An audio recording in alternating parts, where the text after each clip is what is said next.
Hello once again, everybody, and thank you for joining me here on this Tuesday, January 26th edition of ATS Radio. I'm your host, Adam Burke. I'll be joined today by Brian Blessing, the host of Sportsbook Radio and Vegas Hockey Hotline. Going to talk about Super Bowl 55 here, give you our initial thoughts on the side and total, how we're going to kind of set up our prop strategies as we wait for those prop bets to get posted later on in the week here, and of course, a ton of them to be posted next week. Then we'll chat some Farmers Insurance Open. We'll warm up a little bit at Torrey Pines and talk about this week's PGA Tour event and finish out on the NHL side, where we got some very interesting stuff to talk about and a massive card of NHL action here for Tuesday night. Over at ATS.io, we got you covered for Super Bowl 55. My opening line report went up yesterday. I'll have a bunch of prop content throughout the next 2 weeks. The rest of our writers over there will be doing the same on the prop side as well, looking at the game from all kinds of different angles. Still doing NHL, college basketball, and NBA on the daily as well. I've started working on my Major League Baseball stuff.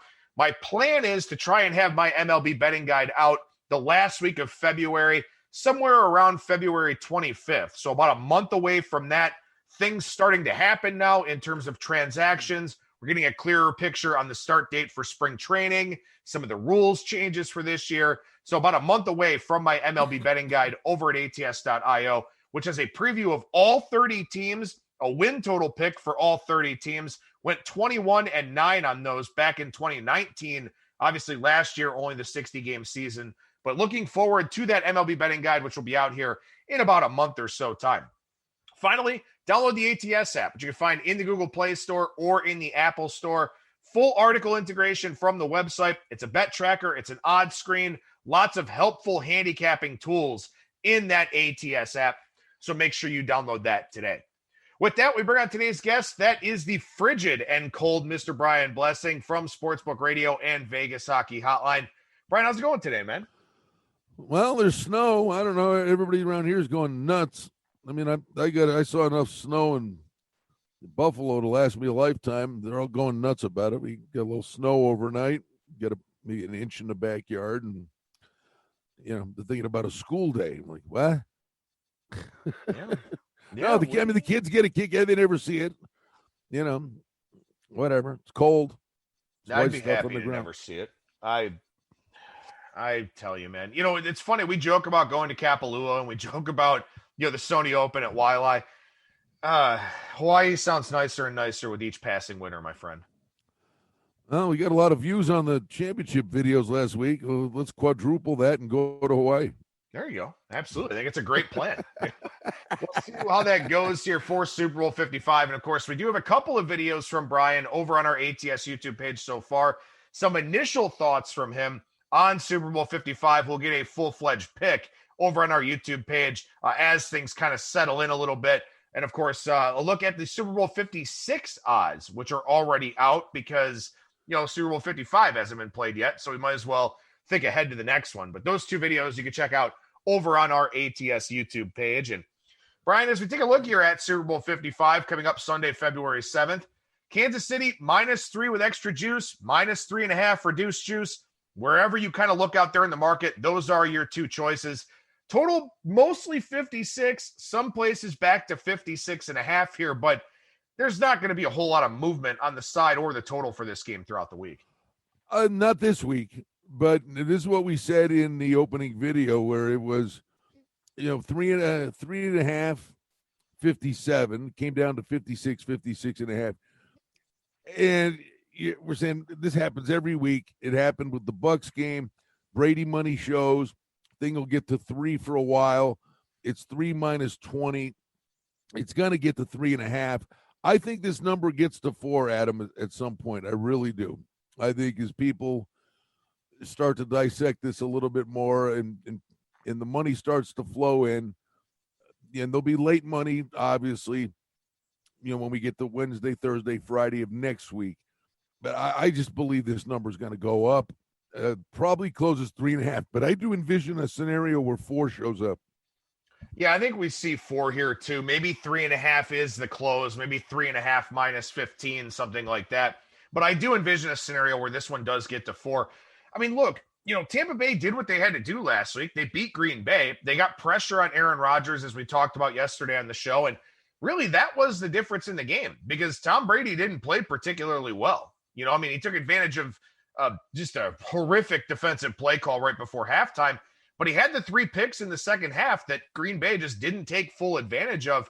Credit to the Tampa Bay defense for that. But, man, this Kansas City team, we all knew that they were kind of a powder keg. We were just sort of waiting for them to actually care in most of their games. And last week, it felt like they actually cared, and we kind of saw what happened.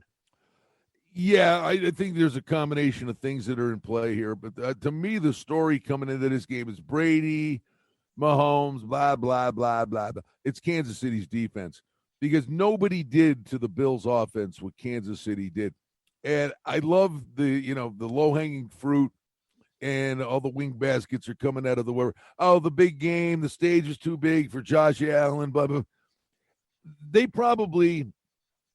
Romo probably showed 10 times in that game an overhead shot. Nobody was open. Josh Allen had nobody to throw to. There was blanket coverage. I mean, and it's funny how one play, and I'm not saying the game would have been different, but it was 9-0, and the Bills got the ball back again. I don't know if you remember, it was a jailhouse break, and Allen stepped back, let them all come to him, and threw a feather to Devin Singletary, who could have walked for a first down, and he dropped it. I don't know if you remember that play. I mean, they had the ball. They're up 9-0. They punted, and then Kansas City's offense got going. They had the end around to Hardman, and they never looked back. But the story of the game coming into me is if Kansas City's defense is playing like that, they just completely shut down the Buffalo wide receivers who had been sensational all year long. So, all the guys that their names are out there that are getting credit. Spagnuolo's a guy we should be talking about leading up to the game with Brady. Because if Brady threw 3 picks against the Packers, he's got the honey badger, and I got a bomb pick for the MVP. I think Danny Sorensen would be my home run shot to take a flyer on a defensive player winning the MVP. But I think Kansas City's defense is a story. Their running game's going. They end up turning to the Williams kid. And that's what happened last year in the Super Bowl. It's like plug a running back in. Who's the guy? Edwards-Helaire probably wasn't 100%. But Kelsey and Hill, they're uncoverable. And then Watkins is probably going to show up. Hardman's got speed. And they've just played with teams all year long. And is this not the terrifying way to look at this? And we're going to be talking about this for 2 weeks. We'll be blue in the face. But you throw the one game out. So basically they're 15 and what are they were what they go at the end of the year? 14-2. So they won 2 games. They're 16-2. In reality, they're 16-1. The Chargers game meant nothing. We're talking about this team peaking at the right time. I mean, it's horrifying. No, you're absolutely right. And, look, this was one of those things where Buffalo's lack of a running game kind of came back to burn them in the AFC Championship game because Kansas City didn't respect the run at all. I mean, they didn't have to. There was no reason to do that. Josh Allen runs for 88 yards. Yeah, they had 7.2 yards per carry, but Allen had 12.6 per carry on his own. Kansas City had no respect for Buffalo's ability to run the football. So Allen, I think all things considered, the fact that Josh Allen had a decent game, only turned it over once, there were some coverage sacks in there with 4 of them. I don't think he played that bad when you consider exactly what you said. Nobody was open, very tight windows to throw into. And the Chiefs, it was either send a bunch of rushers or drop back and zone cover and blanket everybody. And what is a quarterback supposed to do in that situation? And look, I'm not a run the football guy, even though the Browns had so much success with it throughout the course of the year. I'm a big believer in throwing the ball simply because you get much bigger chunks when you throw the football. And it's just a quarterback-driven league from the way that the rules are kind of interpreted and called. But if you don't have any semblance of balance, then you have a lot of problems. And then that was the case for Buffalo. Well, how many? I mean, they couldn't run. Know. Well, we talked about the Bills all year long. I said that is their Achilles heel, and will it catch up to them? And it's amazing because for the most part, that offensive line does a great job pass protecting, but they really struggle running the ball. And everybody's looking at Singletary, the Bills people, should we draft a running back? 2 years in a row, you drafted Singletary and then you drafted Moss. I mean, running backs are running backs. They're a dime a dozen. They really are. Honestly, everybody talks about Brian Daboll like this mad scientist, mad genius. I thought he cost them the playoff game against the Texans last year with his play calling. And I'm just saying the guy's been great. He's gotten Allen to go to the next level. But why they don't have a running game, Adam, I've said this since day one. And in week 9, I begged on Twitter before the game, can you guys wake up and smell the coffee? And they actually did it for one game against New England. And they got like 190 yards rushing. The Bills' running game, every time they do run the ball, it's Allen in the shotgun with an inside handoff to Singletary or Moss, who are standing still next to him and then start running. They never line the back behind the quarterback to get a running start, to get ahead, get some momentum, pick a hole and run. To me, it's not the running backs, it's the play design. Anyway. Well, no, I think it's a really important point. A lot of times, and that was something I loved about what Kevin Stefanski did with the Browns, is that they'd run out of shotgun, they'd run out of I form, they'd run out of a heavy set, they'd run out of all kinds of different formations. And I mean, look, if you're going to line up the same way every time and give the defense any kind of context clue, maybe the running back's footwork is set up differently. Maybe he's, a step behind instead of standing right next to, teams pick up on all this stuff in film study. You've got to show a lot of different variety. And the Browns did that. The Browns had success with it. Well, here, you want variety, buddy? I mean, just listen. I mean, good luck to you of your own accord trying to put a guy on Tyreek Hill and cover this guy. If you could put a lockdown corner on the guy, and he's still going to get open. But look what Kansas City does.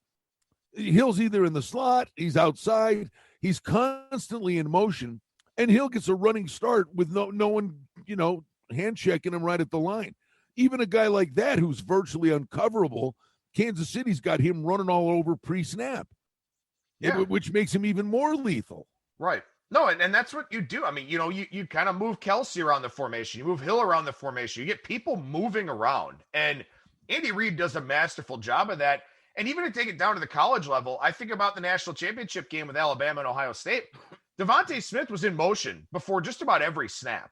I mean, you're chasing him up and down the formation. Then you're expected to cover that guy? It doesn't really work that way. Well, I mean, it is what it is. It's what it's designed to do.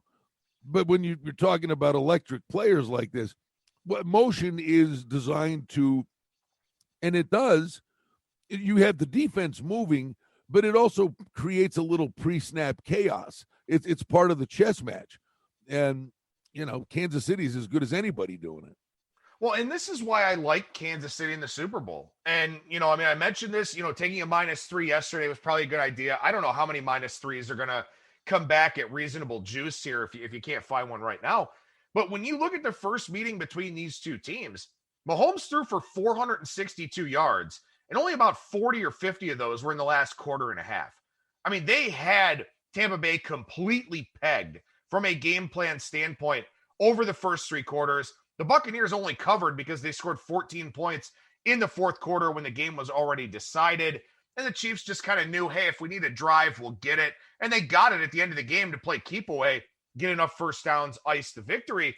But that's the thing here is that, Kansas City can move so many guys around like a Hardman, like a Hill. They've got Edwards-Helaire. They can line up in the slot or out wide or whatever else. And what got Tampa Bay the win over Green Bay, as I talked about already, was that pass rush, that pressure with the front four, kind of the tackles collapsing a little bit for the Packers. That's the only hope to me for Tampa Bay in this game is with the Eric Fisher injury. Can they take advantage of the Kansas City offensive line? And the problem is I think it's just too hard because of the way the Chiefs can get the ball out so quickly.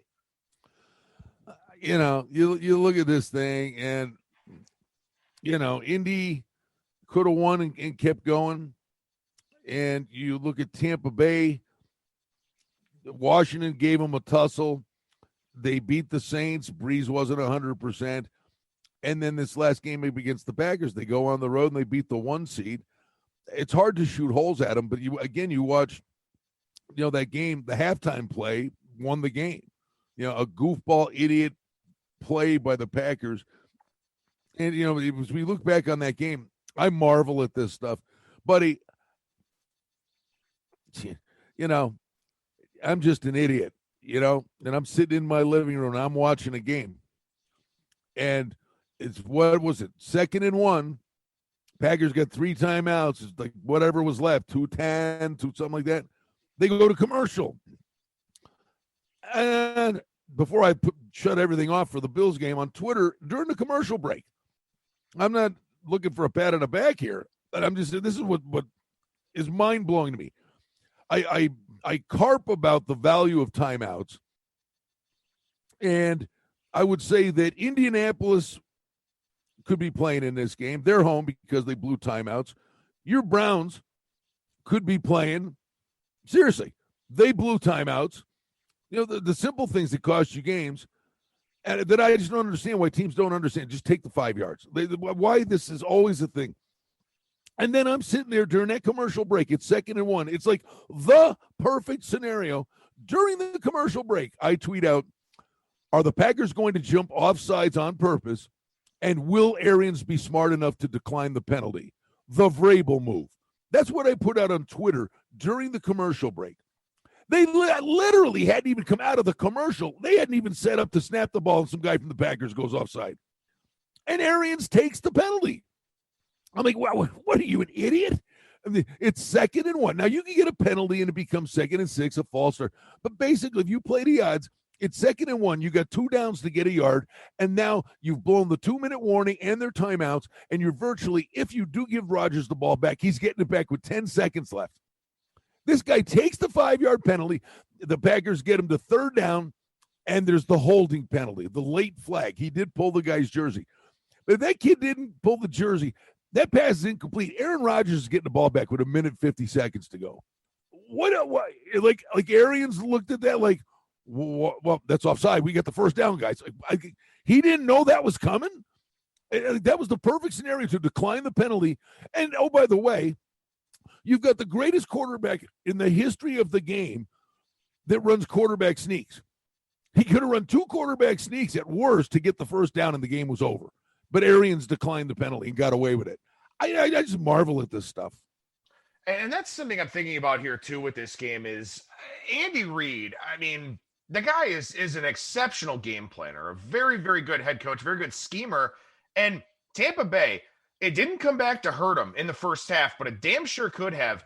They had, 5 or 6 3rd down conversions over their first over their first 3 drives that really gave them the opportunity to get out there and put some points on the board, some scoreboard pressure on Green Bay. They kept running the football on 1st down, so predictable, not getting anything out of it. They converted 2 or 3 3rd and 10 pluses over their first few drives in the first half. I mean, look, their play calling was abominable in the first half for the most part. They just got very lucky that Brady was able to make plays on 3rd down. If you do that shit against Kansas City, Andy Reid will bury you. I'll be honest with you, man. The more I think about this game, and I could be dead wrong, and I've been wrong, doubting the Buccaneers over the last few weeks and several times over the course of the season. Say it. This is going to be a blowout. That's what I think. I think this is an ass kicking. I really, truly honestly, that's what I think. And it's funny, the line's 3, and you used the words before. The only chance Tampa Bay has, and the line's 3. Yeah. And no, I feel that the only thing is Kansas City does have this weird penchant for coming out of the gate slow, right? I mean, they're down 9-0 in the Bills game. They were down 21-0 to Houston last year. They were down big in the Super Bowl.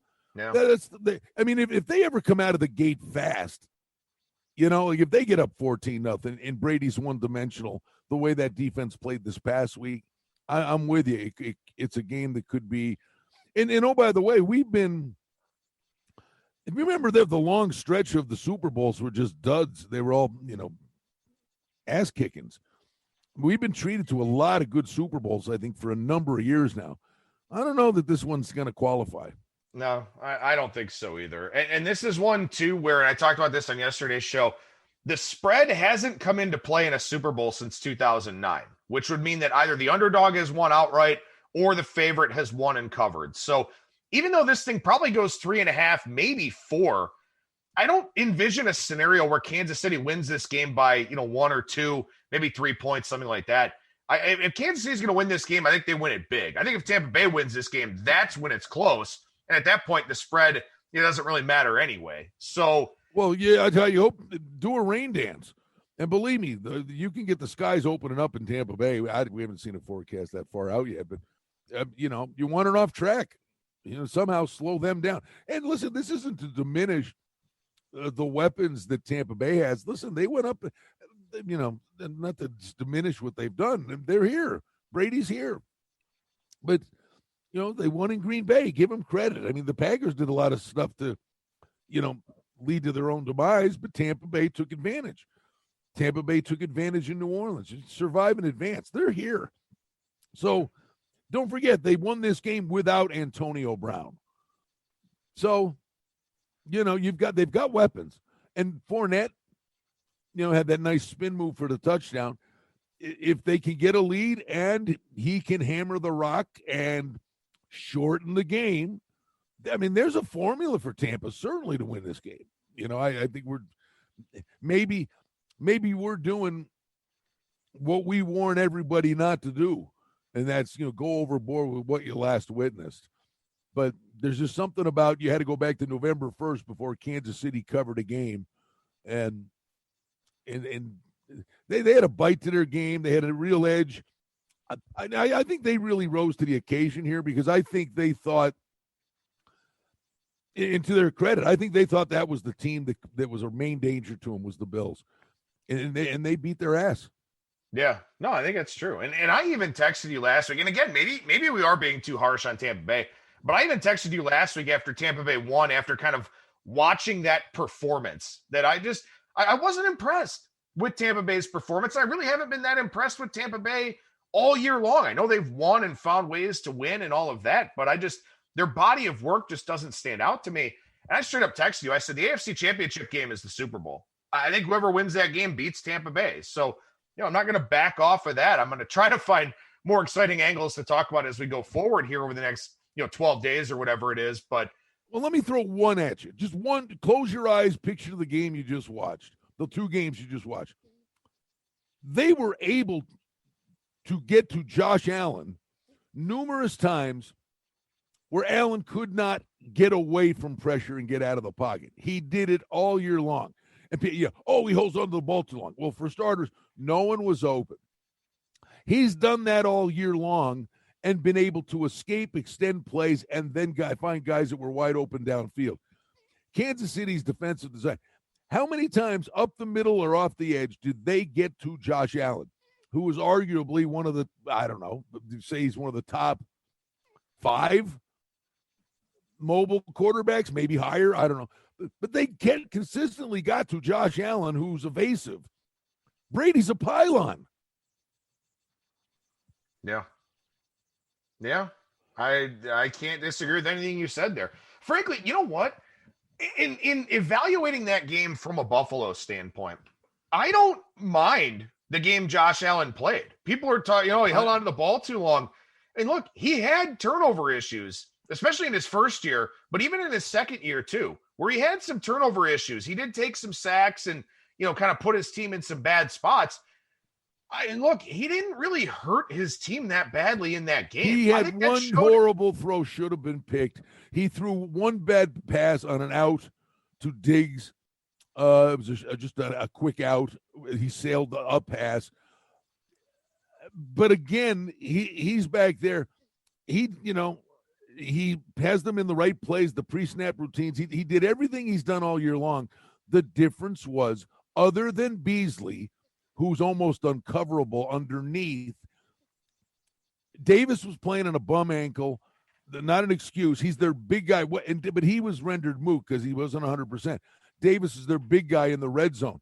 They really never got to the red zone. You know what I mean? I mean, the wide receivers were not open in that game, and they didn't run the football. Andy Reid outcoached McDermott. Leslie Frazier's game plan was a train wreck. I mean, it was one of you're literally sitting there going, do we, don't we? Well, pick one. Because they didn't blitz them, and they were getting destroyed playing zone and protecting against the big play. At some point in a game like that, when you read how the game's going, we got to create a turnover. You got to blitz and hope he makes a mistake.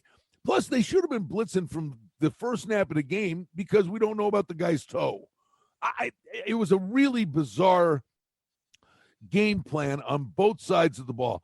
I mean, they deserve full marks as far as they got.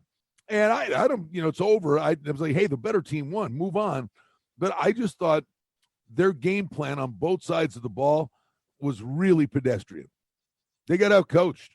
They did. And even though the Browns hung around, Stefanski got outcoached, in the divisional round game as well. So I would expect the same here for Arians. I mean, I know Arians is a pretty experienced guy, but I would expect the same for him. I would expect Byron Leftwich to get outcoached here in this one. Again, just a lot of signs pointing towards Kansas City. Did I win the lottery yet this morning? I got to keep looking. If Leslie Frazier gets the Texans job, the Bills get 2 third-round draft picks. I don't know. I haven't seen anything about that yet. But go Leslie Frazier. Go. Well, before we move away from the Super Bowl, as I said, props are going to come out starting Thursday night or Friday at a lot of places. And then obviously a lot more things will get released next week. That's when I start looking into, I believe Eric Church is singing the national anthem. So I'll start looking at that. I don't know who the hell's doing the halftime show, but we'll look through all that stuff here, both on ATS Radio and over at ATS.io as well. Brian, what's your, sort of general approach to the prop betting market? Are there some things that, you kind of like to take a look at annually? Are you just kind of looking based on the matchup? How does that thought process come together for you? No, it's the matchup. I mean, there are things I think you look at. I know last year, and I'm going from memory and I'm looking at the box score. Last year, I think, and I have told you, I'm playing Danny Sorensen to be the MVP in the game, which is a long shot because Williams could have been the MVP last year running the ball, but Mahomes got it, and his quarterback rating was 78 in the Super Bowl, and he won the MVP. So we know it's Brady or Mahomes are going to be so chalkish, and the odds are one of them will win it. But if it happens to be lower scoring or Kansas City just kind of, beats them up on both sides of the ball, but they get a defensive touchdown. I'm going to take a shot with Danny Sorensen to be the MVP. The Honey Badger sticks out like a sort of this Sorensen guy is a monster. I remember last year in the Super Bowl, that was my big play of the game. I swear to God, of all the things, my big play in the game last year, and this will be the case this year. I'll find something. But my strongest opinion and biggest bet last year in the Super Bowl was, and I forget the exact number, I think it was 5.5. I played Danny Sorensen over 5.5 solo and unassisted tackles, and he had 6 total. He had 4 solo tackles. So I'm going to play Sorensen. I know that. I'll play Sorensen tackles. I would assume he'll draw the matchup on Gronkowski. That was part of it last year. He was going to draw the assignment on the other side of the ball. Kittle. Well, I was going to say, I'm looking at the box score to make sure. I'm going to say Kittle because to make sure he played. Yeah, he played. Because he's always hurt. But Kittle had 4 receptions for 36 yards. I could virtually guarantee you Sorensen made 3 of those 4 tackles. So if Gronkowski is going to be a focal point of the offense, I do look to do that. If you have an offensive guy you think is going to have a big day with receiving yards, who's the guy covering him?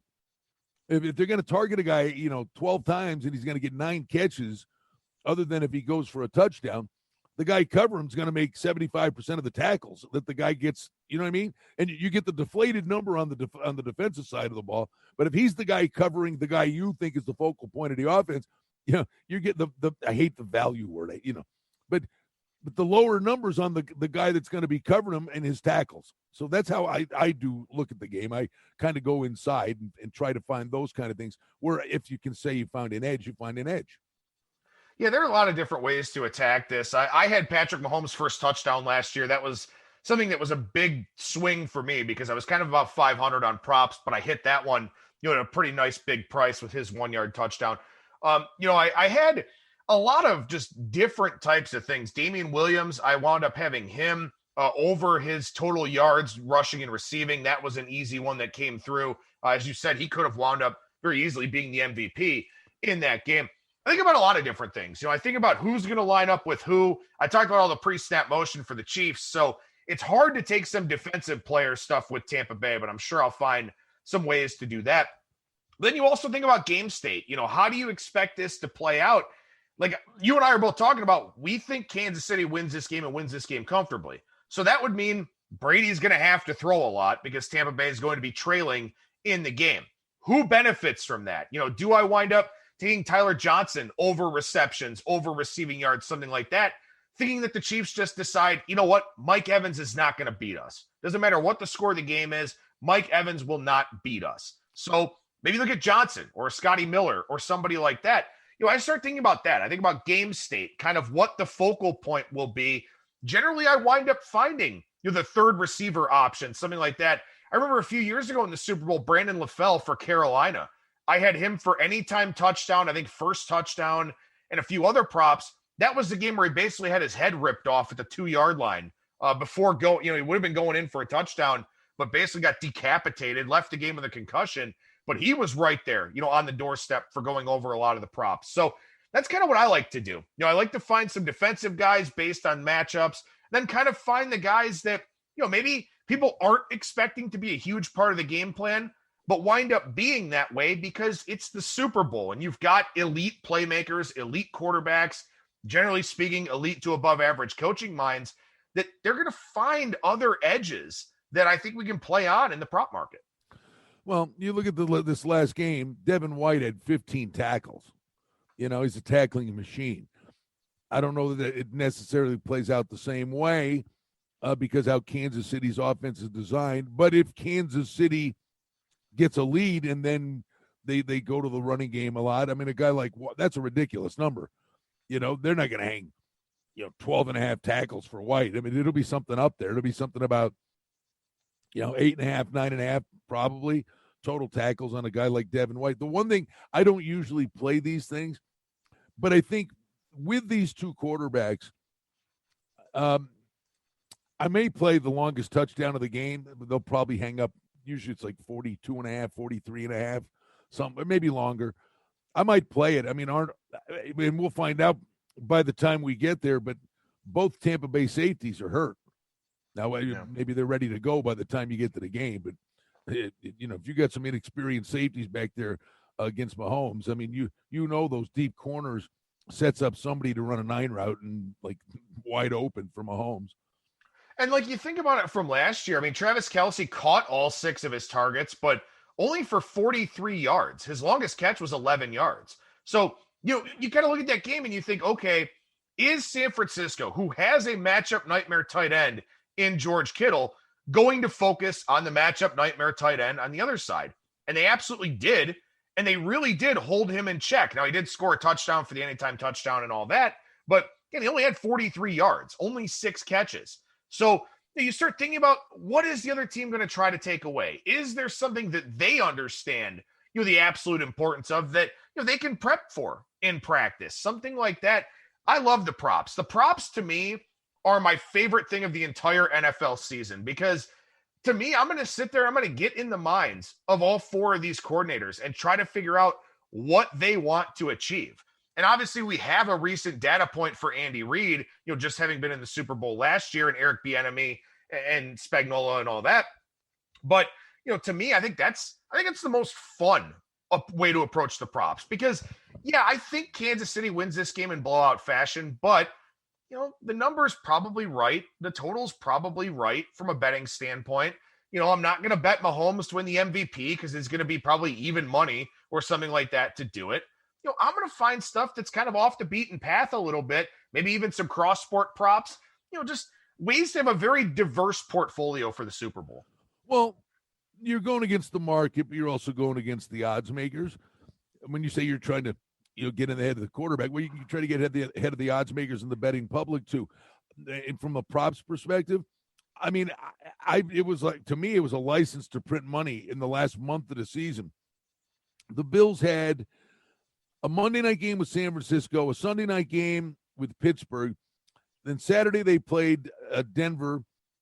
So it was kind of a nationally televised game because it was a Saturday game. And then they played a Monday night game against New England. 4 weeks in a row, I go, Really? You guys aren't going to keep bumping this number up? Stronger opinions in the game themselves was I played Stephon Diggs over, like, it was the 1 week it was like 89.5. Then the highest he ever got was like to 92.5. And it was cha-ching. Like, guys, he leads the league in targets. He leads the league in yards. He's in a toe-to-toe battle with Kelsey for to lead the league in receiving yards. And they were going for it. They wanted him to get it. And it was like, believe me, Stephon Diggs getting the yardage was a safer play than side or total in any of those games. That and the Bills cover in the first half number, which literally, I mean, you could, you have lakefront property. Well, I mean, so if I'm going to have lakefront property, I'm not doing it in Cleveland or Baltimore or Buffalo. I know. Well, I say that. I'm sitting on my patio looking at snow. but you know what I'm saying, though? You find those things that you keep waiting for these adjustments, and sometimes they never come. No, that's an excellent point. And again, we'll talk a lot more about props as we have some actual numbers to talk about instead of just kind of speculating on where some of these things will be. But yeah, to me, that's the best way to attack the Super Bowl year in and year out. And again, even though I've got a pretty strong opinion on the Chiefs here, I'll still have a lot of prop bets, probably somewhere in the range of 10 to 15 prop bets that I do like and will be writing about over at the website and also talking about on the show here. Last thing on the props. But generally speaking, the offensive players that go over the total in props are on the losing side. Yeah. Generally, because if a team gets a lead and a team is one-dimensional, and then the teams go to that nonsensical cover 2 or prevent defense and make them take 4 minutes, 5 minutes to score, instead of, why are you changing? You're frustrating the hell out of them. But then you get that dink and dunk stuff where it becomes a fantasy football game. And has nothing to do with the game itself. I mean, the guy, if you remember what, Tony Romo at the end of his career, the fantasy gold mine of all fantasy gold mines was Jason Witten. He'd sit there, he'd be invisible the whole game. The Cowboys would be down 17. Jason Witten would get 100 yards on the last 3 possessions of the game, where they would just throw 10 yards to Witten, 10 yards to Witten, and methodically go down the middle because the defense was giving them that. No, it's a great point. I mean, the props is fantasy football. That's what it is. Yeah, no, it's a great point. And, a lot of things to consider here for Super Bowl 55, to say the least. One of my favorite golf tournaments is also next week, although clearly watered down here in the pandemic, the Waste Management Phoenix Open. But this week we've got the Farmers Insurance Open at Torrey Pines, which will also host the U.S. Open this year. So even though there's an event over in Dubai where guys like Colin Morikawa are there, Ty Hatton is there, Tommy Fleetwood is there, which kind of surprises me with that major coming up here at Torrey Pines.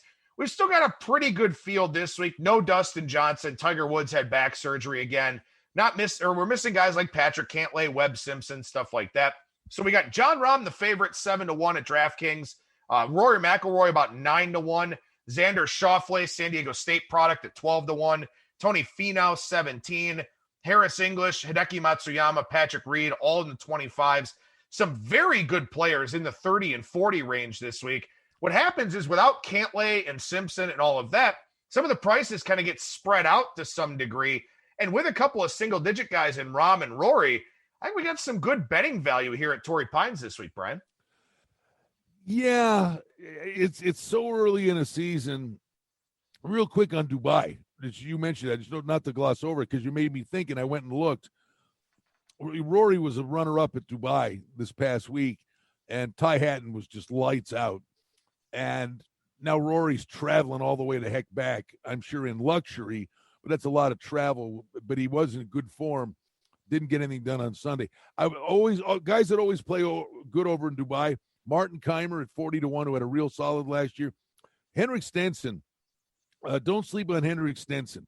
I thought I saw 45-1, 50-1 on Stenson. He lives in Dubai. And his game, believe me, is I watched him late in the year. He can still stripe the 3-wood. He's 60-1, actually. Nice overlay. I think Henrik Stenson, watch, I'll just throw that out there because I love the European Tour. I don't think we talk enough about it. Maybe it's my fault. I think we should talk more about it. I love the European Tour, and I think there's real good. The problem with the European Tour is, unlike the PGA Tour, Adam. This is like what golf used to be like. You make your bets on Wednesday, and good luck to you. You watch the tournament, and there's really not much in the States we can do about it, from fluctuating odds as the tournament goes on. But I love the European Tour. I think Keimer and Stenson are certainly worth the play there to give you a little something, a little run for your money there. As for this one, Rahm withdrew last week with a tweaked back. If he's okay, he plays good here, no doubt. Remember the long snake he made on 18 to 1 year to win it? McIlroy, I'd throw out because of the travel. I hate chalk, but Xander Schauffele went to San Diego State. He's at 12 to 1. I would think there's a day coming that he's going to win at Torrey Pines. If it's not this one, it could be the major. But I would look at Schauffele. Leishman, I always bet. I've had him, 35 to 1. He's the defending champ. So you kind of got to look at stuff like that too. Scheffler's a guy that can be a birdie machine. But there was one other guy I told you was playing good. Oh, Billy Horschel's actually playing some really good golf. I mean, he's been making a lot of dough, but I think he's close to winning too. So if I had to make two picks coming out, it's Schauffele and Horschel would be my starting point. See, and this is one of those tournaments, Schauffele 12 to 1 at DraftKings, Horschel 45 to 1. This is one where, because of the length, specifically of the South Course, where if you play all 72 holes here, 54 are going to wind up being on that South Course, you really can't take a ton of long shots here because you need guys that are big hitters. This is a course that's very much about length because you've got that South Course that's over 7,700 yards. I mean, that thing is a behemoth. The North Course is easier, but you only play it for 18 holes. So to me, I think you've got to look at length in a tournament like this. And a lot of the long shot guys just don't hit the ball that far. That's why they're long shot guys. It's why you don't see Zach Johnsons or, Chez Reeves in tournaments like this because they know they can't compete. It takes them 3 shots to get to a par 5. Other guys are getting there in 2 with ease. So you got to look at distance players here in this event, I think. And one that I started looking at also in that 30 to 40 range where I think a lot of the good values are this week. Matthew Wolff played really well here last year in his first start. That kid hits the ball a ton. Now, maybe he's got some things to work on with the short game and stuff like that. But, this is about hitting the ball a long way, being able to play well with those high irons, giving yourself a 6 or 7 iron in as opposed to a 3 or 4 iron. So I think Matthew Wolff at 34 to 1 does make some sense here this week because, again, he is a guy that can shorten this course, to a degree. Bubba Watson is another one at 50 to 1. Long layoff for Bubba, but he led the field last year in strokes gained tee to green. We know he still hits the ball a long way. He's played well here. He's won here in the past. And something else that I kind of thought about here is that, for Bubba Watson, he won in 2011, kind of took a few years off, came back and played it last year. Maybe because he knew that Torrey Pines was coming up, wanted to get some reps here for the U.S. Open this year. So he played last year. Now he's back here again this year. Guys know which courses kind of fit them, know where they want to play, know why they want to play them. I think the idea that Bubba's back here for a second year kind of makes him pretty interesting at 50 to 1. Yeah, I'm in the middle of finding something interesting just with what you were saying. And I'll go one more year back and Fun Radio. Is this possible? They keep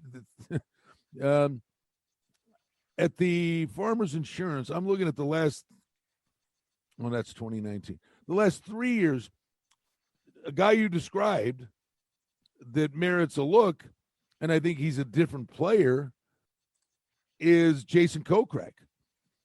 And he missed the cut in 2017. Then 3 years in a row, he was like 20th, 21st, 20th. Well, Jason Kokrak's a different guy because he's kicked the door down now.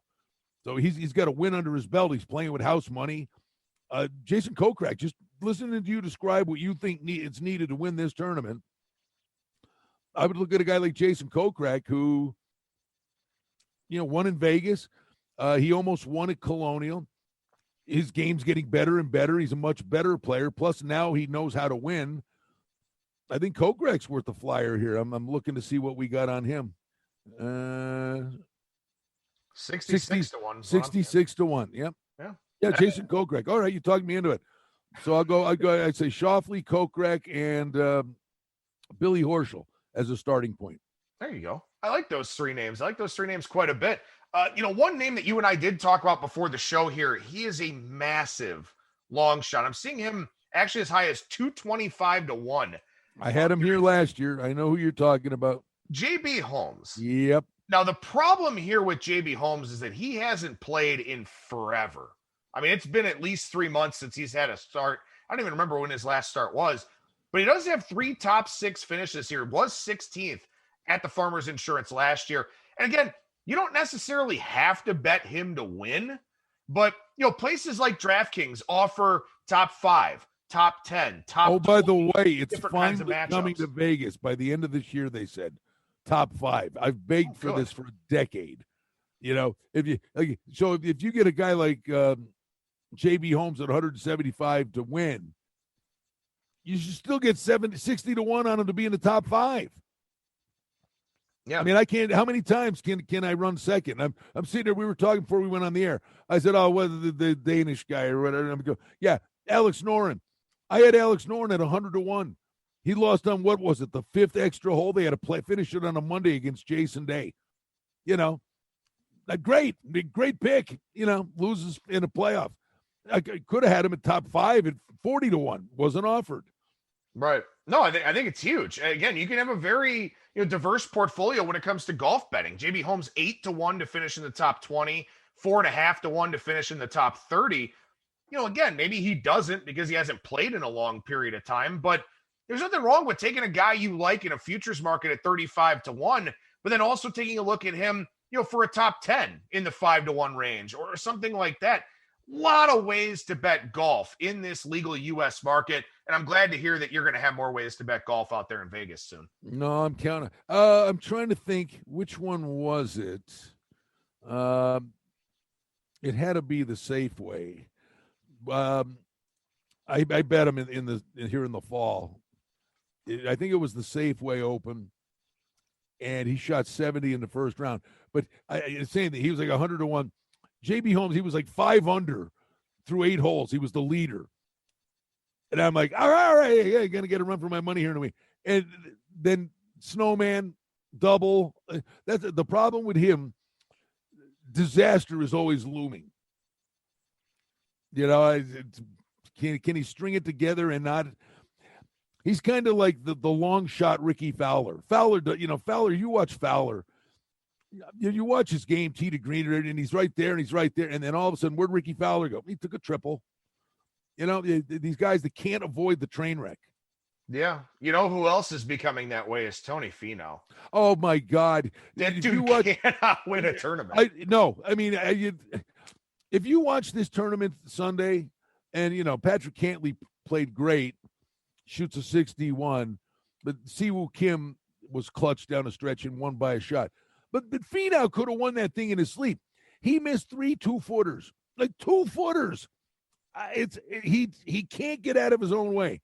He literally sits there and goes, there's a point where he goes, hey, if I make this, I'm going to win. And he misses the hole by a yard. It's unbelievable. I mean, the skill set, it's all there. But there's, that Finau should have won that tournament. It's amazing you bring him up. Yep.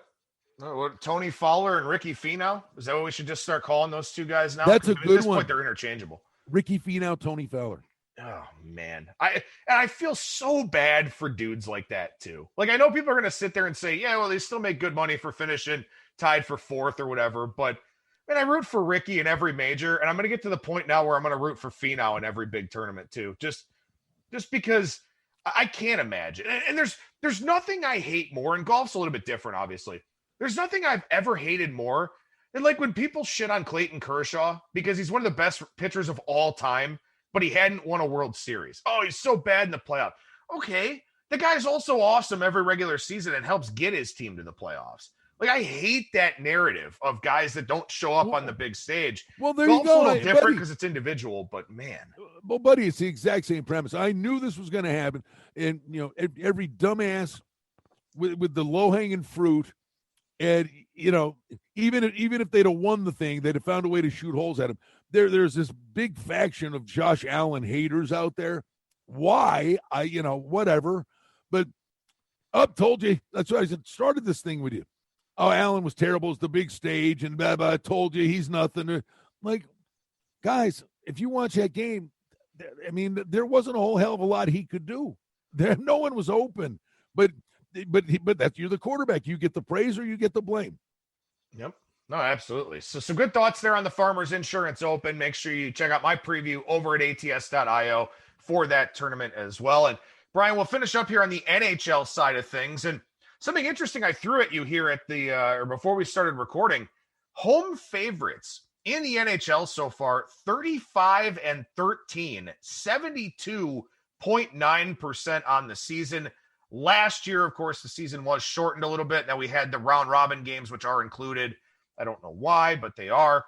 Home favorites last year, 55.9%, 474 and 374. So good, last year, 56%, but this year, 73% for the home favorites so far in the NHL. Going to change. It's going to change. And I think we're only 6, 7, 8 games in. And we saw what happened with the Caps, where the 4 Russian players went to the room, got, in whatever, they're out. These guys are learning protocols and all this other stuff. It's the first time they've been traveling again in over a year. You had the bubble where they were all stuck there. It was the same boat.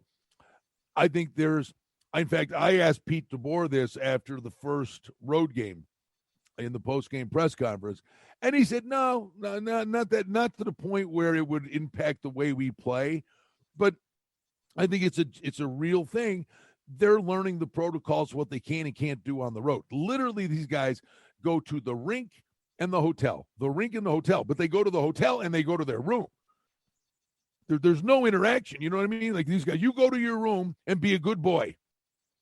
These guys are stuck in hotel rooms watching TV. They're learning the ropes on itineraries and schedules and how to deal with, here's how we have to do this on the road. So I think there's a real learning curve. Slowly but surely, these teams now get it down to a rhythm. Here's what we got to do. We talked about this before the season started. You watch teams on the back end of a 4-game road trip, mentally, they're going to check out. Like, get me to hell home. I want to get home to my wife and kids and the dog, and I'm sick of being in this hotel room, and they only been on the road for 4 games. It's a travel thing. I really believe that. Yeah, I think so too. I think that we can also, though, take some things kind of out of it. And you mentioned teams on those long road trips, and I sort of look at Montreal here, where they were on a 6-game road trip, and maybe Vancouver is just not any good. I mean, maybe that's a possibility, or maybe Montreal is just awesome. But the way they finished that road trip was a big surprise to me, playing a 3rd straight game in Vancouver, and they were dominant in the last 2 games there in British Columbia. I think that maybe, even though it is a small sample size, it's, not a lot of data points for us to look at, we're finding out about the identities of these teams. And to me, when you've spent like 5 days in the same city, not able to, go to your teammate's room, not able to do anything, and you can still stay focused on the task at hand and play that well, gives me confidence in betting on a team like that. Can I do a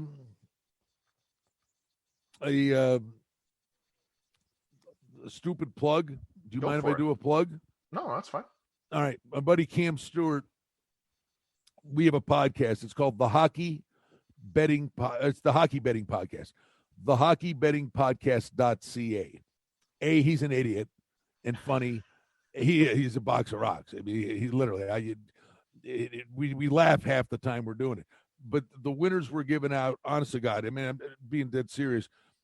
We've been following this sport forever, and it's not rocket science. And you mentioned a team. I mean, we love Montreal. I think that's a great team. But honestly, we nailed that series with Vancouver. And I think you can do this and find these teams. In so much of what's going on in hockey now are situational plays. When Montreal went to Vancouver sitting there at the time, they had 1 win. Like, it was like you're looking at it going, their season is on the line here. I mean, literally, we're so early in the season. Their season's on the line. They have to win the game tonight. Montreal's the better team. Vancouver won the game 6-5. They were life and death, but they won the game. Now you get 2 more games going, okay, they got to win. Montreal's the better team. Then you come back with Montreal, who win comfortably the next 2 games. So now Vancouver's got Ottawa coming in last night. And Vancouver's a $1.40 favorite. And it's the same scenario that existed in the first game when they were hosting Montreal, going, their season is on the line. Like, I mean, the GM's under duress. You know, he's on the hot seat. But the funny thing is, if you win 3 in a row, you're right back in it. But Vancouver had to beat Ottawa last night. They had to. They played 8 games now. All right, the teams already have games in hand on them. If they lost last night, they'd have been in the basement below Ottawa. Well, they win. They won 7-1. They were a gift last night, and the puck line was plus $1.80. Honestly, these are situational plays. The Sabres had won. They got swept by Washington. Went to Philly. Philly had murdered teams. Buffalo's sitting there going, our season's on the line here. You can't have a 3-game losing streak. They won the first game against Philly. I think it was 6-1. Honestly, look at the standings. And there are situations where you sit there and go, my God, this is a playoff game for these guys. Yeah, no, I agree. It's right there in front of your face. And you know, team that loses the first game, come back with them in a revenge spot because they've got the desperation of the team that won the first game doesn't. This is going to be hockey's always the best sport to bet. This year it's Cha-Ching City. It really is. The Philly and Boston played the first game, and I watched the Sabres play the Flyers for a couple of games. Philly's a disaster in their own end of the rink. Boston couldn't shoot it in the ocean. So they go, okay, Philly, Boston, 5.5. I'm like, yeah, I don't know about that one. I mean, the goals are about to come. And certainly, you know, Boston's pissed that they're not scoring goals. And I just watched the Flyers play 2 games where it was a fire drill in their own end of the rink. This is a game on Thursday. The total's 5.5. The final was 5-4. I said that's an over game. 2 games in a row, Boston, Philly. They make it 5.5, 5-4, 6-1. The odds makers only can do so much. And now you're throwing backup goalies into the equation. Carter Hart's all of a sudden playing like crap. It's only a couple of game window. Jersey's out of the gate. Lindy Ruff, he's doing a great job. Wow, look at New Jersey. Well, these guys haven't played. They're one of the 7 that missed. You know, they're hungry, got a new coach. They're all fire and ice, and they're ready to, okay, great. Good for him. I love Lindy Ruff. He's a friend. I'm rooting for him hard. I got news for you. After a dozen games, water's going to find its level with Jersey. You know what I mean? But right now they're playing good. Yeah, no, I agree. I think you can do a lot of, I don't even want to call it reactionary based stuff, but I mean, to a degree, it kind of is. You know, like tonight, for example, I look at a team like Nashville. This is a must-win game tonight for Nashville. You're a $1.75 favorite taking on a Chicago team that's, you know, not very good, has injury concerns, missing some guys, all that kind of thing. Give them credit. They battled, you know, after kind of struggling with Tampa Bay and some of the other better teams that they played. But Nashville's already lost 3 in a row. And in this 56-game sprint, you talked about this before the season even started, you cannot have losing streaks. You just cannot do it. You have to stop them immediately. And for Nashville, their back's up against the wall tonight. And should they be a $1.75 favorite? Maybe not. But, you know, maybe there is some price inflation built into that number just because of, you know, what you've already talked about, what we've kind of seen play out already. All right, so anybody's listening, don't go nuts. I mean, it can lose. But I think tonight is one of the strongest plays I've seen in a while. Again, I don't want somebody, you know, bridge jumping here going nuts. But I just watched the Sabres play the Caps. And the Sabres took 3 or 4 points from the Caps. And I'm ripping them to shreds. I'm like, they got 3 or 4 points. But their goalie, Olmark, his father passed away. They should have been playing like their life depended on it. And the Caps had 4 guys out. And they lose the first game in a shutout. The second game, they're getting punched in the mouth. Taylor Hall got run, coughed the puck up, and they scored. And the Sabres did nothing. Nothing. No pushback. I'm like, these guys are soft. But they get a ton of ability and guys that can score. Well, they end up winning the game in a shootout. But I'm watching Washington. It was basically Backstrom and Oshie and Carlson, the defenseman. Those 3 guys against the Sabres. And they got 3 out of 3 of a possible 4.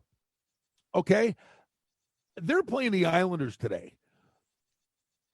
The Islanders are $1.30 favorite coming in here. Tom Wilson also got hurt over the weekend. So the Caps are -5 guys, and the Islanders are coming off a loss. Listen, give them credit. They got points. But if the Islanders show up with a stone in their shoe coming off a loss, the Islanders should win this game by 3 goals tonight. I really like the Islanders today. And the number's telling you something. They're $1.30 on the road. Hell, Buffalo was $1.30 on the road against Washington. The only difference is it's the Islanders and it was the Sabres. Well, the Islanders, I think the Islanders have way better goaltending, and they'll take advantage of the shortcoming that Washington has at the moment.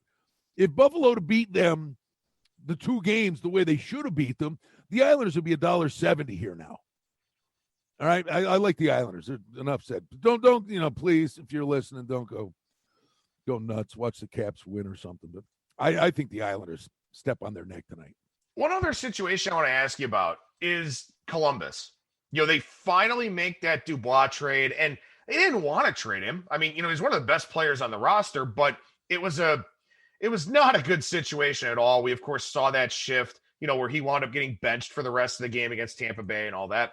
So Columbus completes the trade, get him out of there. They're a little bit shorthanded for their second game against Tampa Bay because they hadn't gotten line A yet. They still don't have line A yet. He's got to pass, quarantine or whatever. He's still on IR, but he'll be ready to go soon. Right. So, Columbus is still a little bit shorthanded without Dubois. They had to shuffle the lineup a little bit, and they beat Tampa Bay 5-2 the other night. Tonight, Florida's in town. Florida bringing Sergei Bobrovsky back. That was another situation that was kind of uncomfortable for Columbus for a while. They found out how to make that one work for the most part. But even the Blue Jackets, and you got to think a team that's very tight-knit like they are, with a guy in Tortorella who lets you know where you stand with him. I mean, he's not a guy that, kind of pulls punches or anything like that. Is Columbus worth playing on here in the short term now that they've got that situation behind them? It's a good question. They were a gold mine the other day, but here's the thing. Tampa Bay won the cup. The collective sigh of relief. When they won the cup when they beat Columbus. Columbus is their kryptonite. Columbus knocked them out the year before. The first game of that series was 5 overtimes? Yep. Columbus just matches up with Tampa Bay. They get up for them. I think the 5-2 win, the trade was made, and the air's out of the room. And finally, they get Dubois out of here, and they rallied around one another. I like Tortorella. I know he's a nut bar. I like Columbus. I like their grit and the whole 9 yards. But Florida is just really getting their season started. I mean, I think they'll beat Chicago coming up here, a couple of games, get a split out of Dallas. Columbus, Carolina down the road's a nice series. Then they get 2 more with Chicago. They're going to do well here in the next little bit. I like the makeup of the team.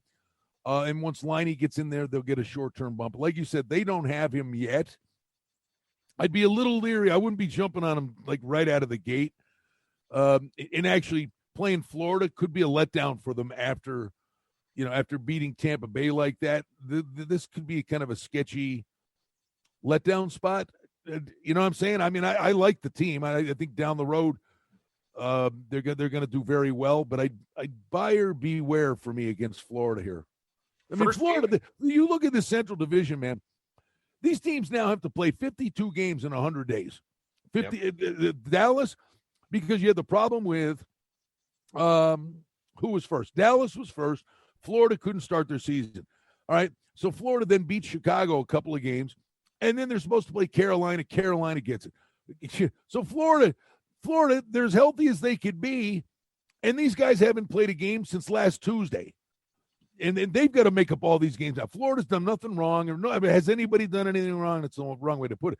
But Florida's a victim of 2 other teams having a problem. So we don't know anything about Florida yet other than they're 2-0. Yeah. Maybe an over tonight? Yeah. I mean, I think the total would be a safer way to. Is it 6 or 5.5? 5.5. Yeah, I'd probably lean to the over. I mean, I think Bobrovsky still can't stop a medicine ball. He 5-4 in overtime. The Blackhawks put up 4 on him. Yeah, there you go. Merry Christmas. The over. All right, there we go. I like it. Good.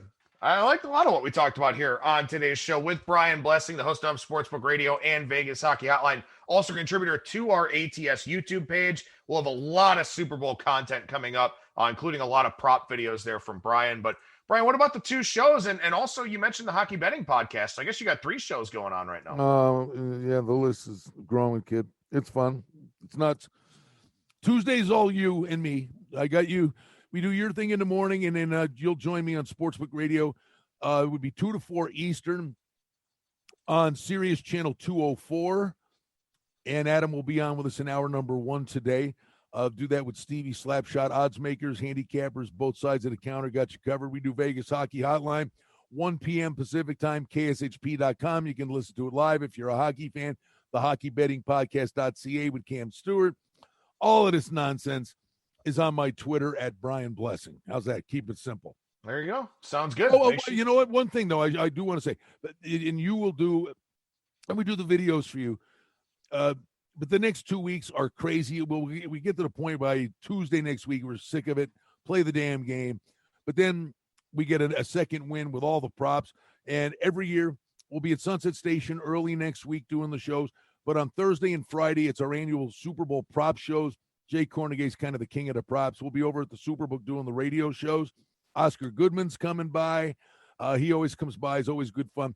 But we really dive into the props and the numbers that have moved and try to find you value and break down the game. Next Thursday and Friday, our annual Super Bowl prop shows. We'll be doing those over at the Superbook at the Westgate.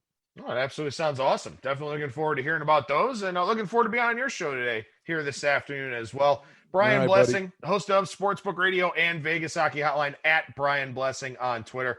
Thanks so much for your time, man. Go get warmed up, and I'll talk to you again here in a little bit. You got it, pal. There you go.